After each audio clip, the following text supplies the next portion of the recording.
I won't do it, I rushed you. Patiently got in the life that you deceived of. Crawled for you, or so they say.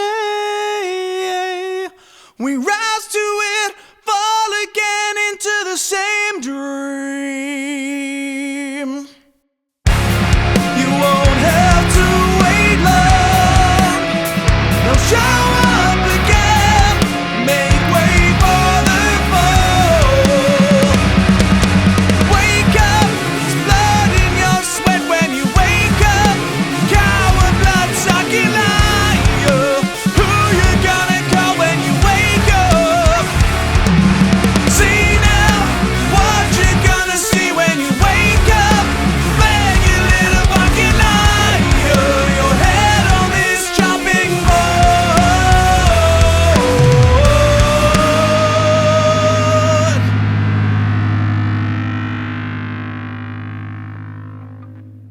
Hi everyone, Adam Steele here, and today I'm going to be talking about my ultimate vocal recording system and how I've managed to condense it down into this tiny little thing plus microphone so I can travel with it to other studios. Now this video is technically sponsored because a lot of what I'm about to show you has been sent to me by different companies. Notably, Stam Audio sent me a lot of this, so thanks to the guys at Stam. HRK sent me some stuff too, and Roswell sent me one of the microphones we're going to be talking about as well. So thanks to those guys, but this video is not a sponsored video in terms of them giving me money to talk about a thing. This is something I wanted to talk about, and I reached out to them and went, I want to talk about this and have this as a thing. Can we do this? So firstly, let's talk about the kind of vocals I'm talking about, because I'm talking about a broad range of vocals, from like R&B vocal all the way through to like big male rock vocal and even kind of angry screaming. Ignoring this for just a second, let's talk about what my ultimate vocal recording chain would be. Usually it's a really nice condenser microphone. Recently I've really been liking the Lewitt 1040, but that's out on loan to Monuments at the moment. Failing that, something like a U87 is an absolute gold standard. This isn't a Neumann, by the way. This is the Stam Audio U87 SA87i. This is like some of the slightly older U87s, which I really like because there's a bit less kind of brittle top end, but any would be fine. If someone in a studio said, we're using a U87, a new one, I wouldn't be like, "Argh!" More on that in a bit. And then I would want that to go into a really high class preamp, usually something like a Neve 1073 or something of that caliber. Personally, I use the Cranbourne Audio Camden a lot of the time with the Thump Mojo on, which is very close in spirit to something like a 1073. I would then go on to use an 1176 compressor. You'll see two of them in the rack behind me. They are, I think, the world's best vocal compressor in terms of being a Swiss Army knife, incredibly versatile. They are so fast in their release that they don't kind of give you weird pumping artifacts on a vocal, and they can really kind of elevate a vocal performance from good but kind of all over the show dynamically to being really solid in a mix. Beyond that, I like to use a hardware De-Esser, like this DBX here. I don't use it very much. Like, I'll find that on the harshest sibilants, I might be taking 1 or 2 decibels away. Because if you go too hard with a hardware De-Esser, you get that hop, hop, hop, hop, hop, hop kind of effect very quickly. But just doing a little bit of work on the way in, I find really helps me when we come to the mix stage, especially with multiple layers of vocals and kind of stacking things like harmonies. Yes, you can do it with software De-Essers, but if I've got 10 layers and I don't need to have 10 De-Esser plugins running, happy days. Especially if I'm sending this to somebody else to work with, I want them to have a completely kind of finished product that they need to do the minimum amount to, so that they can get exactly what I had in mind. Now, one thing I don't have in the rack right now that I'm looking at getting is a Pultec EQ. Pultecs have been my absolute favourite for the longest time for vocals and for a lot of other sources. And Pultec clones, that kind of thing. There are companies like Tegeler that make really good clones. And HRK, there's one right there. And they are passive EQs, which means that they really don't give you any like nasty ringing and resonating artifacts. But they can brighten up and fatten up a vocal with what we call the Pultec trick, which I'll talk about later. And they really don't kind of negatively damage a signal going in, and that means that I'm okay with doing that on the way in, as long as I don't go overboard with it. The final trick up my sleeve is an optical valve compressor. A lot of people use something like an LA2A or an LA3a from Universal. I've been using in my rack the Drama 1960. I sometimes use the mic pre in there as well, which is a valve mic pre, so I'll switch between that and the Camden in that rack. But the opto compressor there really does a slow, gentle leveling of the vocal, which pairs with the 1176 style compression. Now, if it was like an angry rock screamy vocal, I might use something like a good old SM7B instead of the U87 style. But I'd pretty much use the same vocal chain otherwise. Now, the problem is, I say it's a problem, but a potential problem is, a lot of this stuff is big, bulky, and really heavy. The Cranbourne rack there's a 1U rack. If I was to use something like a Neve 1073 in its place, that would be a 1U rack. The Drama is a 2U rack. If that was an LA2A, that would be a 3U rack. The De-Esser is another half rack. If I was to use even, let's say, the Cranbourne EC1, which is a single half rack, and the DBX De-Esser, they take up a full rack of units. And the 1176 is another 2U of rack. That would be up here somewhere. That is huge. And in that rack behind me, that's fine. That makes no difference. But what if I wanted to take all that with me to another studio? What if I'm on tour and I want to record really, really good vocals in makeshift vocal booths? Let's say I've got a day off and I'm in Sweden or Belgium or somewhere. I don't want to be paying a huge amount of money to find a studio on that day, when I can put some blankets up around the microphone, get this fired up into an interface and go. As it is in the studio, I have all of this wonderful rack gear going into Audience ASP880 converters, straight into the converters. That goes via ADAT into a big studio machine with an RME ADAT card, which is great for what I'm doing in the studio. Out on the road, I could use something like an Audience ID4, which has a line input, which I could use straight from the back of something like this.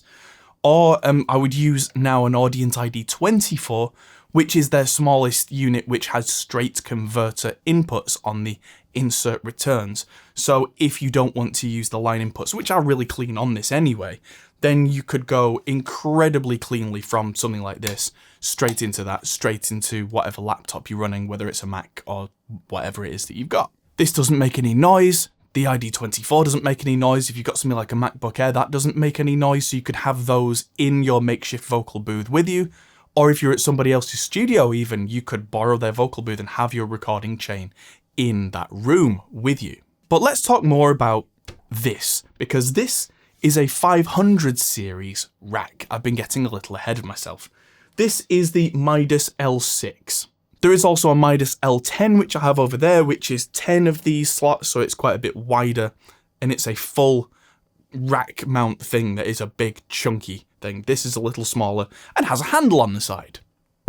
Midas are owned by Behringer, so it's not really ideal. It's kind of a low cost way of doing this. This whole unit without these accessories cost me £210, so what, $220, $240, 210 euros, which isn't a huge amount. And there's a real misconception about 500 series gear for a lot of people, I think. I think a lot of people think that because these are a lot smaller than the units back there, they must somehow be worse.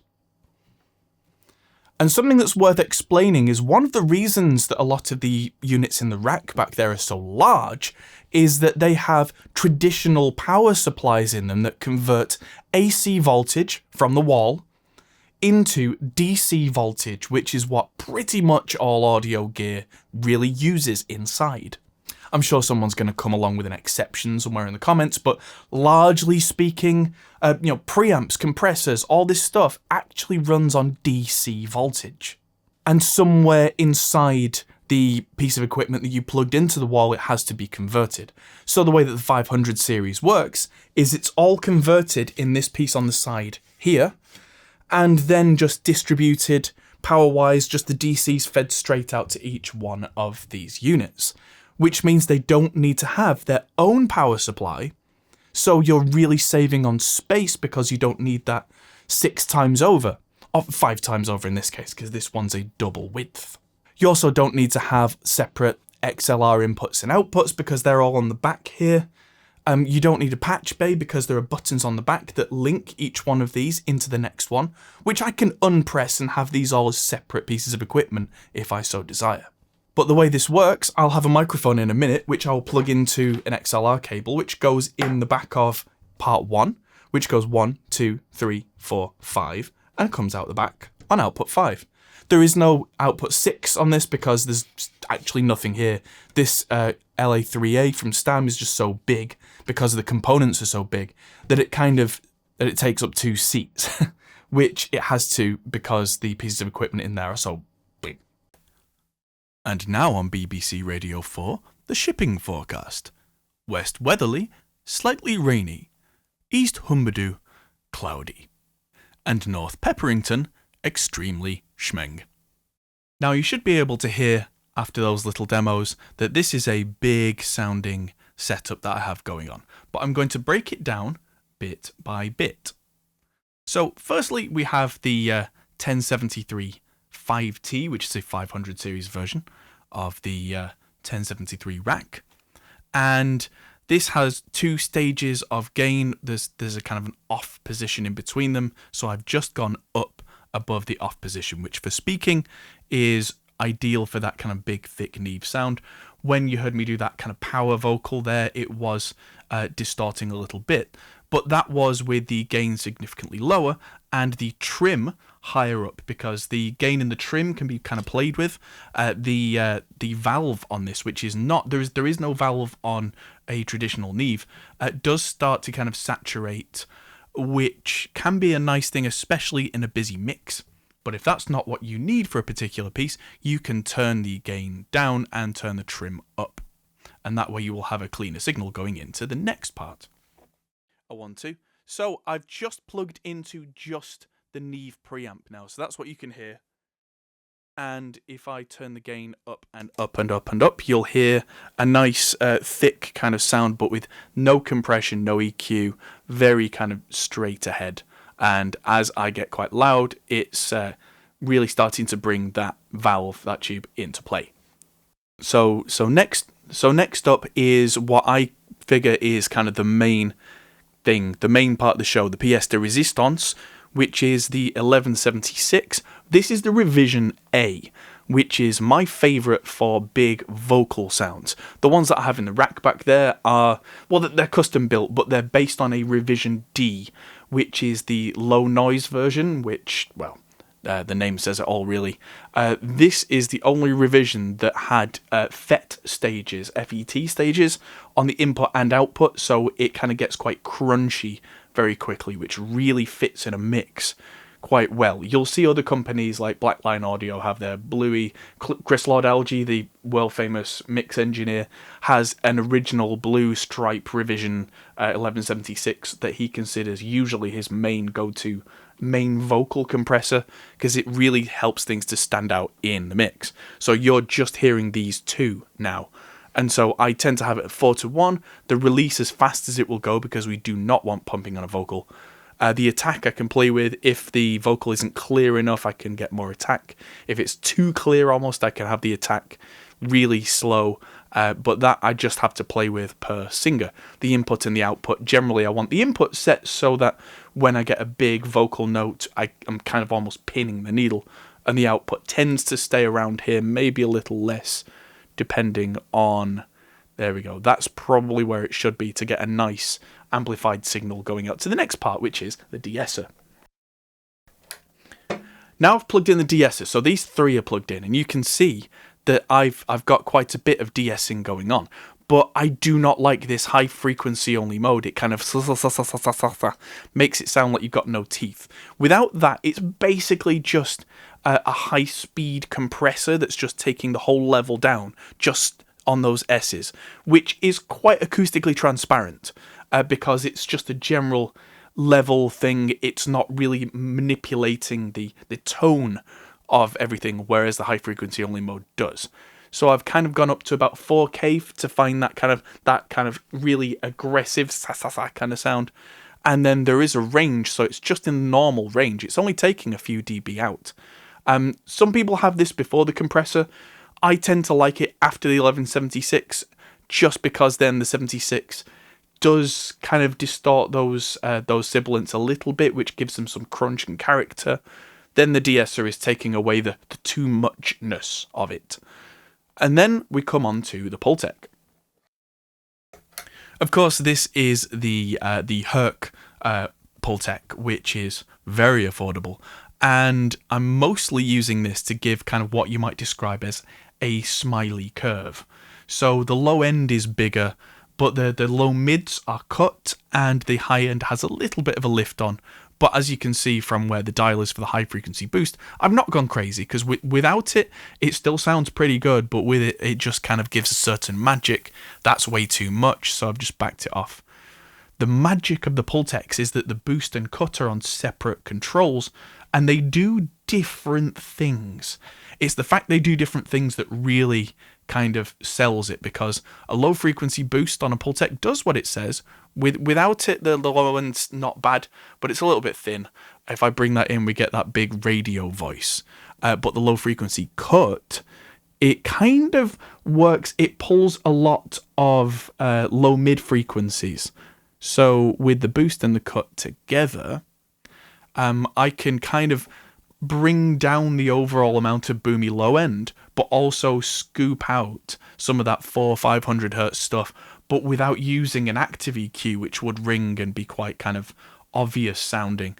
This is a much more kind of natural method, because it's using entirely passive networks and then boosting with a valve stage afterwards, which again I have to be careful of, because it's valve, then another valve. So there we go. This is now down in level, because the gain on here is a little bit low. There we go. I'll bring that up. But that I'm playing with because the converters on the Audient have a maximum headroom of plus 18 dB, whereas a lot of analog gear would be run with a headroom of plus 24. So there would be an extra 6 dB of headroom. So I've just got to take the gain down on the last stage a little bit to compensate for that. That's all. You shouldn't really be getting up in those levels anyway, but I am. So never mind. So this optical compressor does a great number of things, and they're all very subtle. So it's got another valve. It's got big ass transformers. I mean, huge things. That's why it takes up twice the width. The actual compression is based on this opto circuit, which is it's basically a light bulb and some light detectors around it.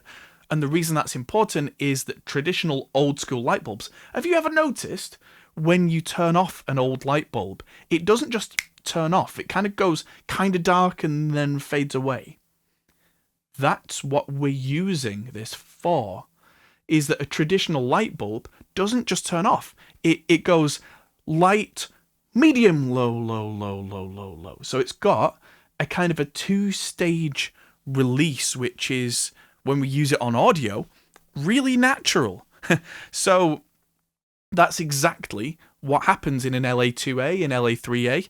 This being an LA3A clone, which is a single valve, but not loads of valves. I'm not a big fan of the LA2A. I'm not saying it's bad. It's good. It's great. A lot of people love it. I find that it's too characterful and too driven in a chain like this. I tend to find that the LA3A brings some character. It kind of thickens up the mid-range a bit because of the extra saturation, and I really don't want to go crazy with it. This has a mod button on, called the clear mounting mod a lot of the time. What this does is it changes the operating levels of the inputs and outputs so that it's much lower noise, but it does mean that the dials you tend to have to be quite a bit further up because the overall level is dropped, but as a result there's a lot less kind of hiss and background noise from it. Now the only plugins that I have running on the computer right now are a gate, because with all this compression amplification there is a lot of background noise. I'll turn that off for a second.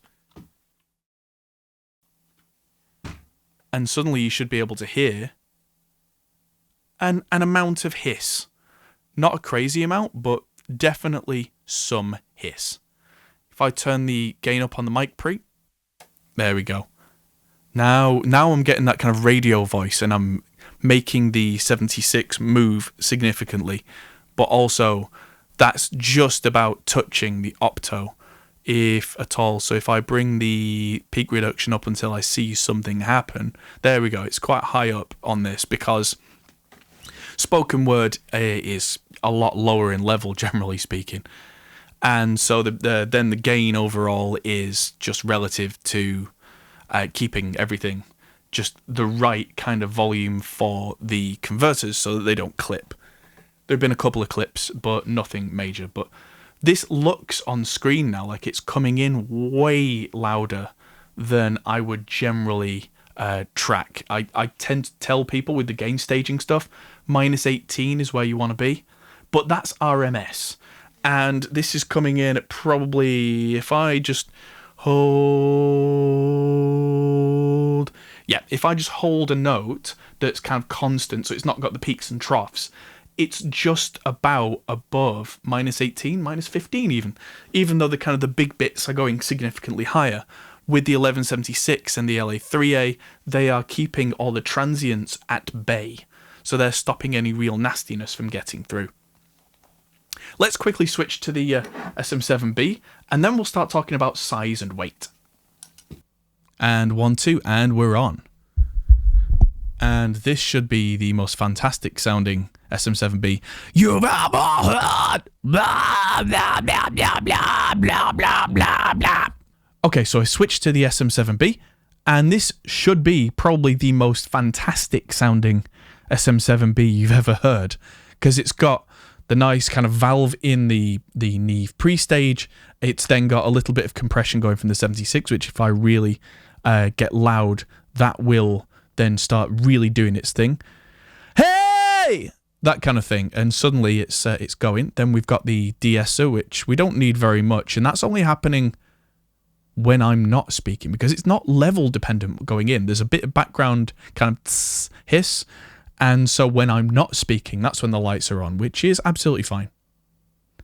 Then the Pultec, which I can boost the highs even more. There we go.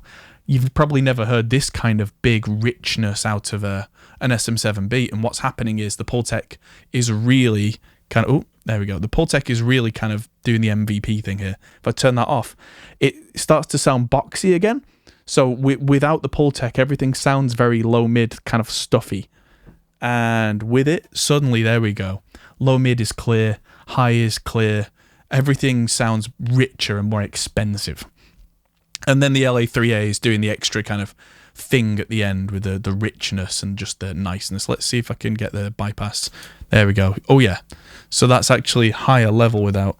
there we go. So, yeah, that's keeping everything just that bit more under control. If this was your podcast setup, this would be the podcast setup to end all podcast setups, because this must sound fantastic through the headphones, through the speakers, right? Now, let's talk about weight.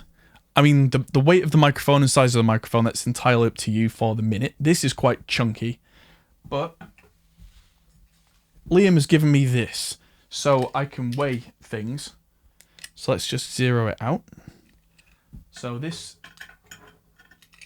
microphone weighs... This is all in kilos, so I'll have to put pounds on the screen. It's 1.15 kilos. So that's pretty heavy. But let's say you're one of those singers who flies around to a lot of places. It might be that you want to take this and this to wherever you're going a lot of the time.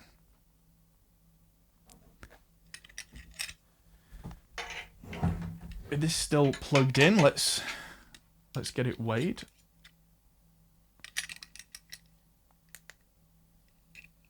Zero that. Get this on here. Oh my word. 7.45 kilos. There we go.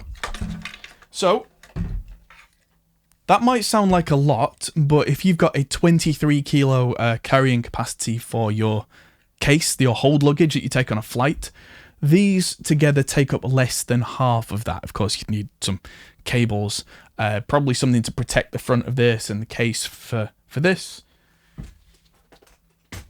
So you'd probably be looking at around 10 kilos, or what's that, 22 pounds all in, which, you know, you can get lighter recording rigs for sure, but at this level of quality, you absolutely can't. You absolutely cannot. I mean, this and this in its case, they would take up maybe half of the size of, less than half of the size of a suitcase. It's even when kind of padded for safety, and then the rest of your suitcase, obviously, clothes. But what if we were to pare this down even more, so you could arguably take it in your carry-on? Back in a second. Okay, so we're back, and now this is in a much smaller enclosure. This is a Fredenstein Bento 2, and I bought this. This is not sponsored, but this means that if I need to take a couple of 500 series units around with me to another studio or a tour or whatever, this is even smaller than the L6, and it weighs, I think it was 3.5 kilos in total, so 7 pounds, way less than the 10 kilos or 20 pounds that the total was before.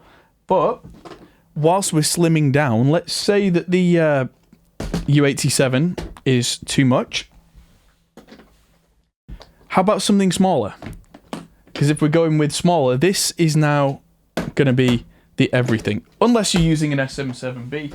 If you're using an SM7B, then this is kind of not the thing for you. But this is a Roswell K87.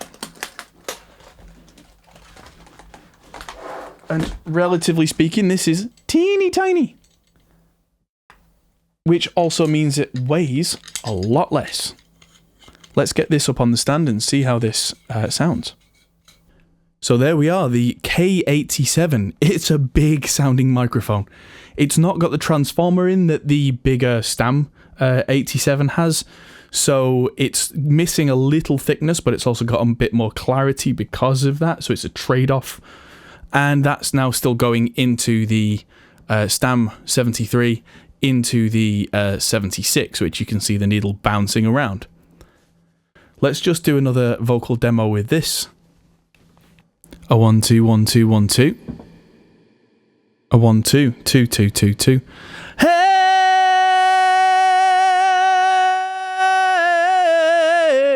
Hey! Hey! Hey! I won't do it. I rushed you. Okay, so apart from that nice reverb, which is the Arturia intensity, and a little bit of background noise, which isn't the microphone's fault. That's because I've got mics running, I've got lights running, I've got a power amp down there making quite a bit of noise. If they weren't there, there would be none of that noise on the mic. So yeah, that's not really part of it, but just the thickness of the sound and the kind of the overall level, which is really consistent because of that 76, where you can see the needle going bananas. I have just got the 4-to-1 selected. I thought I had 12-to-1 selected as well there, but no, I don't. But yeah, this is a teeny tiny ultimate recording setup. I know that Devin Townsend has the 87 on tour with him. I wonder if he's using something like this. And with the Audient ID 24, which has that balanced return, that's 1 2 3. That's a killer combo right there. And where a Neve would cost you in the thousands, the Stams are less than 1,000. And yeah, this is something that you can achieve for not crazy money. I mean, you don't get much higher quality level than this. You just can't. A U87 or a version of an 87 into a 1073 or version of, into an 1176 or version of, that's it. That's primo right there. Beyond that, you're just talking different flavors, different sounds. And then it's a case of, I like mint chocolate ice cream, or I like hazelnut chocolate ice cream. It's real small stuff. So to round this video out, if you have the need for the kind of the best vocal chain you can get and digital will not do, then you can do worse than either a Fredenstein Bento or a Midas L6. By the way, there is an argument about the kind of the quality of the power supplies bleeding into stuff. I haven't heard it. You guys haven't heard it on this. The background noise and the hiss and everything is from the room, not from the unit. So that's not a problem if your units are designed right with proper power filtering on them. And so this can be taken anywhere. I mean, this Fredenstein here is multi-voltage. I'm pretty sure the Midas is as well. I think it's got a switch on the back. So you can take it to any country, plug it in. The Audient ID24 that I use is USB, so that's not a matter either. And so, yeah, anywhere in the world I could take this with me and record with a couple of quilts in the back of a tour bus, a hotel room, anywhere that you want with the quality. So there you go. I hope this is useful for you. So there you go. Massive thanks to the guys at Stam for sending me some of these separate modules. Thanks to Roswell for the microphone. Thanks to Stam again for the microphone.